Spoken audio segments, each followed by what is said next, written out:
On November the 10th, 2025, the Holy See announced a Vatican appointment small enough to disappear between a dozen other names. Pope Leo XIV had named a Nigerian Augustinian priest, Father Edward Daniang Deleng, vice-regent of the prefecture of the papal household. The title itself was strange. The Vatican constitution that governs the office lays out two leadership positions, a prefect at the top, assisted by a regent. It says nothing about a vice-regent, and when Leo made the appointment, the prefect's chair had already been vacant for years. He could have filled it with a bishop or an experienced Vatican diplomat and left the structure exactly as it was written. He chose Deleng first. 4 months later, on March the 30th, 2026, Leo finally appointed Archbishop Petar Rejic as prefect. The vacancy ended. Deleng stayed exactly where the Pope had placed him, inside a role that still wasn't mentioned in the Constitution, but now appeared openly in the Vatican's own directory. That changes the question. Deleng wasn't brought in simply because the office needed someone while the top chair stood empty. Leo wanted this Nigerian priest inside the structure even after its new head arrived. So why did Pope Leo add another position to one of the offices closest to his daily life? And out of every priest, bishop, and Vatican veteran he could have chosen, why this man? To answer that, you first have to understand what the prefecture of the papal household actually does, because its name makes it sound far more ceremonial than it is.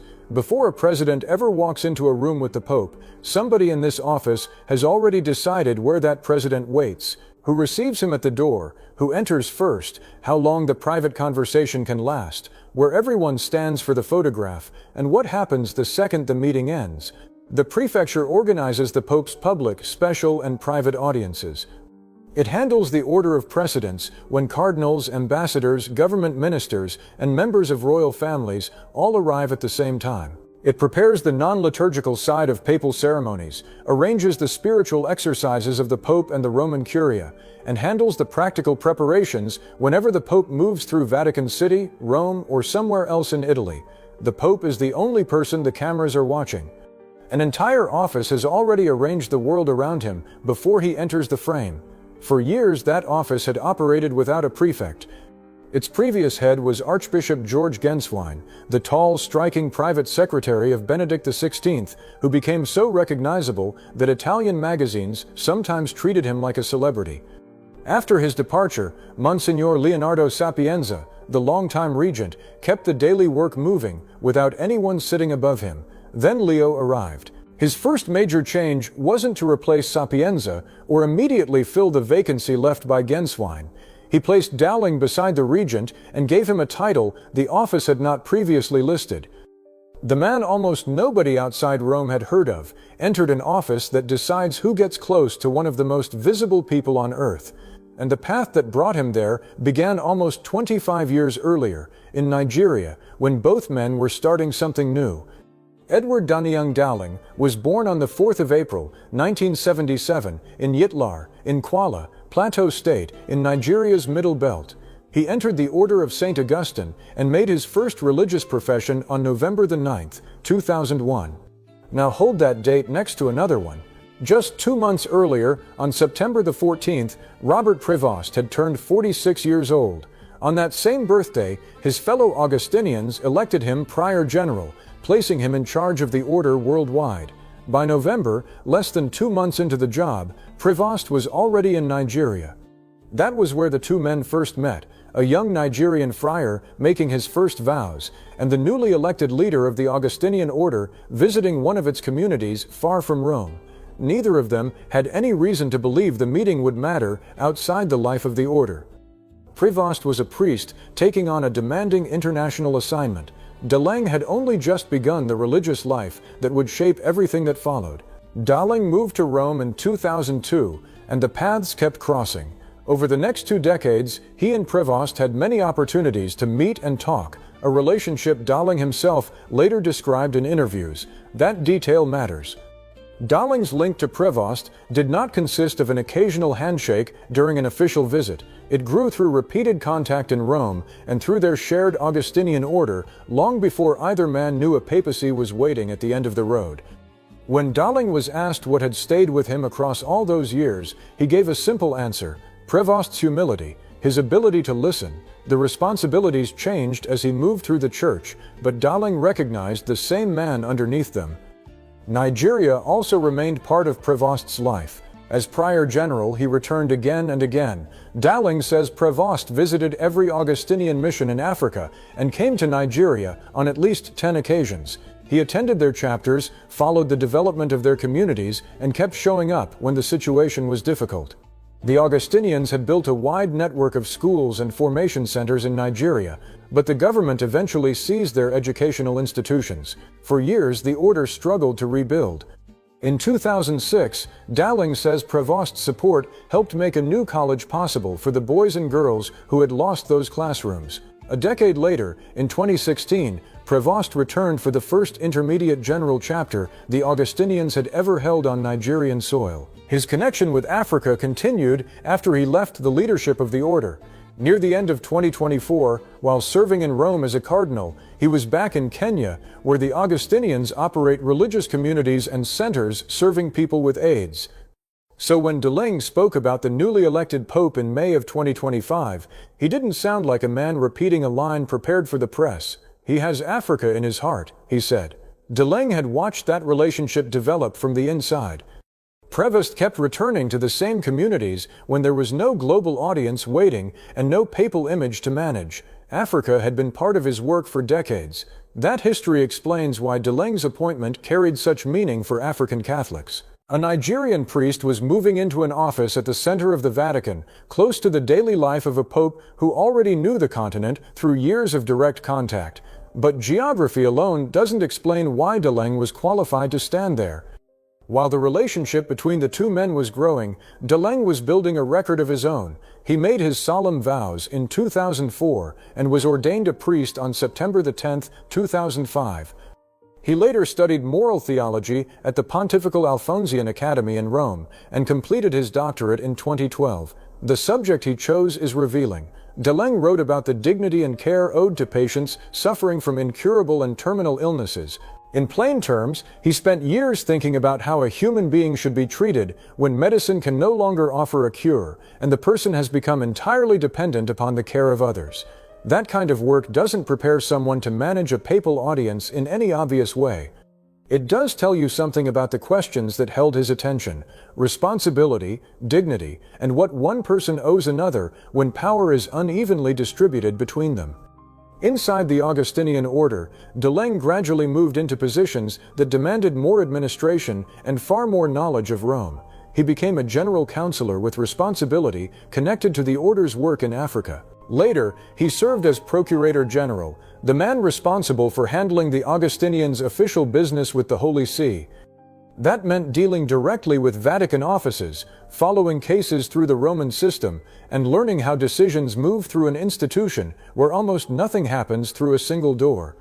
By the time Leo became pope, Daling understood the Augustinian world, the African Church, and the machinery of the Holy See. He also knew Robert Prevost as a person, from decades before the white cassock changed the way every new face approached him. Friendship might explain the trust. It doesn't explain the competence. Daling built that part himself, and that combination is where the appointment begins to make sense. In November of 2025, the prefecture of the papal household still had no prefect. Sapienza remained the regent and continued to run its daily work. Leo added Daling beside him as vice-regent, introducing another senior figure into an office whose constitution only described the two established leadership roles. Then, 4 months later, Archbishop Petar Rajic arrived. Rajic was an experienced Vatican diplomat who had served as the Pope's representative in several countries and, most recently, as Apostolic Nuncio to Italy. Leo placed him at the top of the prefecture, finally restoring an active prefect to an office that had gone more than 6 years without one. Nothing happened to Daling's role. The Vatican's current directory now lists all 3 men: Rajic as prefect, Sapienza as regent, Daling as vice-regent. The office no longer has a missing leader, yet the new position remains. That one fact tells you more than the original appointment notice ever did. Leo was not using Daling as a temporary answer to an empty chair. He had decided that this particular priest belonged inside the leadership of the household, working alongside the men who already understood its protocol and daily rhythm. There is no public decree where the Pope explains the decision line by line. He has never said exactly why he added the position, or why he selected Deleng over someone else. But look at what Leo already knew about him. He had seen Deleng as a young friar in Nigeria, and followed his formation in Rome. He knew the kind of work Deleng had done inside the Augustinian order, and he knew how he handled responsibility when there was no public attention attached to it. By 2025, their relationship had survived changes that transformed both of their lives. A pope can study a resume. He can ask for references. What he rarely has is 25 years of direct knowledge about how someone behaves before power makes the relationship useful. Deleng had been there while Prevost was prior general, long before he became a bishop in Peru, a cardinal in Rome, and eventually Pope Leo XIV. That kind of history becomes more valuable after an election, because the papacy changes every relationship around the man who holds it. People begin measuring their words. Old acquaintances suddenly want access. Every favor can be misread, and every new friendship arrives carrying the possibility that someone wants something from the Pope rather than from the person underneath the office. Deleng came from before all of that. His work now places him where the private household meets the outside world. He helps with the structure surrounding audiences, ceremonies, protocol, and the visitors who enter the Pope's day.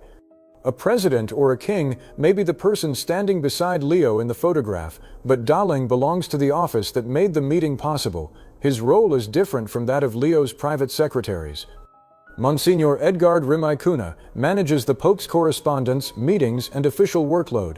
Rimikuna first met Prevost in 2006, when he was a seminarian and Prevost was leading the Augustinian order. Years later, after Prevost became Bishop of Chiclayo, the two worked closely in Peru. Father Marco Billier serves as Leo's second secretary, helping carry the flood of documents and requests that reaches the Pope every day. Anton Kapler, the former Swiss guard, handles the practical physical details around Leo during public appearances and inside the household. Deleng stands at another point in the same system. His office organizes the people moving toward the Pope and the formal world through which they reach him. That places a Nigerian Augustinian inside one of the narrowest channels of access in the Catholic Church. The symbolism is real. African Catholics can look at Deleng and see someone formed in their church standing near the center of Rome. But his story becomes much smaller if it is reduced to representation. Leo knew the country he came from. He had watched Deleng grow inside their shared religious order and had already trusted him with work in Rome. Deleng then spent years learning the Holy See from the inside, long before the Pope had any position available to give him. The appointment brought those two histories together. There is another part of the story that is easy to miss. When Leo named Deleng vice-regent in November, some people assumed the appointment might be an improvised response to the vacancy above him. Perhaps Deleng would help Sapienza carry the office until a prefect was chosen. Perhaps the title would disappear once the structure returned to normal. March answered that question. Leo appointed a prefect and kept Deleng. The role had survived the problem that supposedly explained why it existed. That leaves us with a more personal explanation. Pope Leo wanted a man he had known since 2001 inside the household that controls access to his daily life. Deleng's qualifications made the choice defensible on paper. The years between them made it possible in practice. Think back to their first meeting.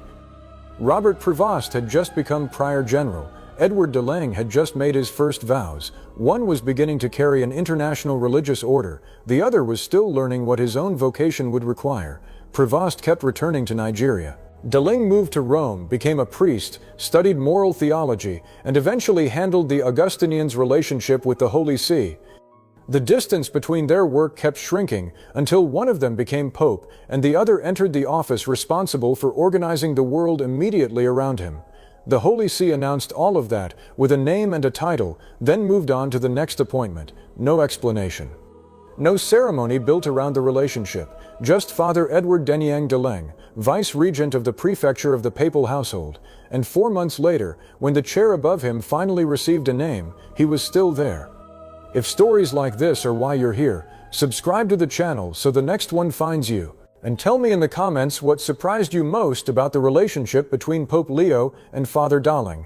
The top chair has a name now. The place Leo made beside it still belongs to the Nigerian friar he first met 25 years ago. God bless.